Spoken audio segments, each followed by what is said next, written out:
जय गुरु। आज का विषय है आत्मविश्लेषण। जीवन पर स्वामित्व की कुंजी है यह। गुरु जी कहते हैं, आओ हम अहंकार की सीमाओं को छोड़कर आत्म उन्नति के विशाल क्षेत्र में विचरण करें। जिस प्रकार समय गतिमान है, उसी प्रकार परमात्मा में आपके जीवन के विशाल विस्तार के लिए आपकी आत्माओं की प्रगति होती रहनी चाहिए।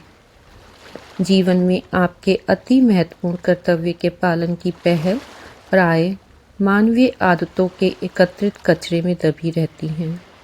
आपको उनके निरर्थक प्रभाव से स्वयं को अवश्य मुक्त रखना चाहिए। अपनी कामना की सफलता के लिए बीज बोना प्रारंभ कर देना चाहिए। जीवन तभी सार्थक है जब आप अत्यावश्यक कार्य को पूरा करते हैं, जो कि आपके अस्तित्व के अर्थ और सच्चे मूल्यों को खोजने में है। मनुष्य को जीवन के इस ब्रह्मांडीय चलचित्र से शिक्षा लेनी चाहिए। यह बिना किसी कारण के नहीं दिखाया जा रहा है। प्रतिदिन हम अलग अलग दृश्य देखते हैं और प्रत्येक दिन हमें कुछ शिक्षा देता है। आपको मानव अस्तित्व के उच्चतम उद्देश्य अर्थात आपके जीवन के पीछे कौन सी शक्ति है पर एकाग्र होकर शिक्षा लेने के लिए बनाया गया है। आगे गुरु जी कहते हैं, आत्मविश्लेषण के बिना मानव यंत्रवत जीवन जीता है। करोड़ों लोग अपना विश्लेषण कभी नहीं करते। मानसिक रूप से वे अपने परिवेश की उद्योगशाला में निर्मित यांत्रिक उपज हैं, जो नाश्ता करने, दोपहर और रात्रि के भोजन करने, कार्य करने और सोने में तथा मनोरंजन के लिए इधर उधर घूमने में ही व्यस्त रहते हैं। वे नहीं जानते कि वे क्या खोज रहे हैं अथवा क्यों खोज रहे हैं, और वे पूर्ण सुख और चिर स्थायी संतुष्टि कभी भी क्यों नहीं अनुभव कर पाते। आत्मविश्लेषण की उपेक्षा करके लोग अपने परिवेश से बंधकर यंत्र मानव यानी रोबोट बने रहते हैं। सच्चा आत्मविश्लेषण उन्नति की महानतम कला है। प्रत्येक व्यक्ति को अपना विश्लेषण निष्पक्ष भाव से करना सीखना चाहिए। अपने विचारों और प्रेरणाओं को प्रतिदिन लिखें। जान लें कि आप वास्तव में क्या हैं, ना कि वह जो आप कल्पना करते हैं कि आप हैं, क्योंकि आप स्वयं को वैसा बनाना चाहते हैं जैसा आपको बनना चाहिए। अधिकतर लोग नहीं बदलते क्योंकि वे अपने दोषों को नहीं देखते। प्रत्येक व्यक्ति अपनी आनुवांशिकता और परिवेश की उपज है। यदि आप अमेरिका में पैदा हुए होते तो आप विशिष्ट अमेरिकी विशेषताओं को प्रदर्शित करते। यदि आप चीन और इंग्लैंड में पैदा होते तो संभवतः आप उन राष्ट्रों की रुचियों को प्रदर्शित करते।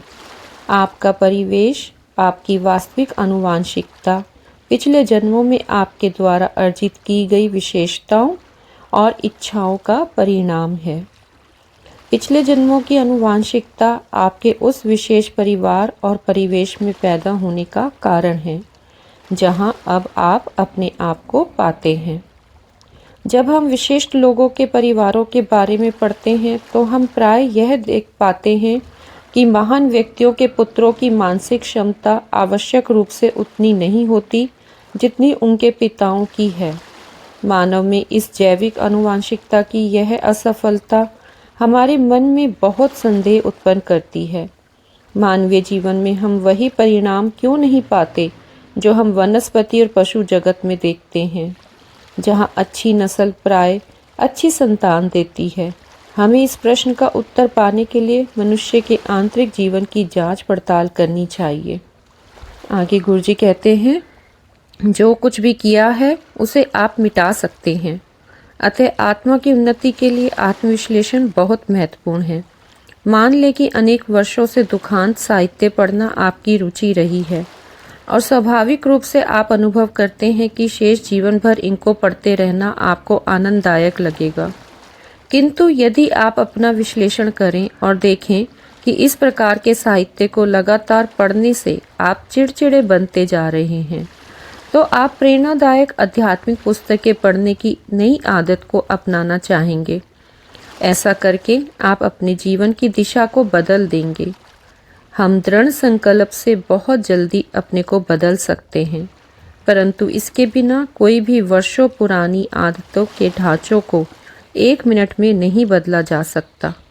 किसी पुरानी आदत को जब जड़ से उखाड़ फेंकने के लिए आप अपनी दृढ़ संकल्प की पूरी शक्ति लगाकर बुरी आदत के प्रभाव को तब तक निष्फल करते रहना होगा जब तक कि वह समाप्त ना हो जाए। अधिकांश लोग पर्याप्त धैर्य नहीं रखते, परंतु प्रत्येक व्यक्ति को इस सत्य से प्रोत्साहित होना चाहिए कि जो कुछ भी आपने रचा है या किया है, आप उसे मिटा सकते हैं। गुरुजी कहते हैं, प्रत्येक व्यक्ति को इस सत्य से प्रोत्साहित होना चाहिए कि जो कुछ भी आपने रचा है या किया है, आप उसे मिटा सकते हैं। जब आप विश्लेषण करते हैं कि आप क्या हैं, तो अपनी कमजोरियों को समाप्त करने की और जो आप बनना चाहते हैं वह बनने की दृढ़ इच्छा रखें। अपनी कमजोरियों का पता चलने पर, जैसा कि सच्चे आत्मविश्लेषण में प्राय होता है, स्वयं को निराशा से ग्रस्त ना होने दें। जय गुरु।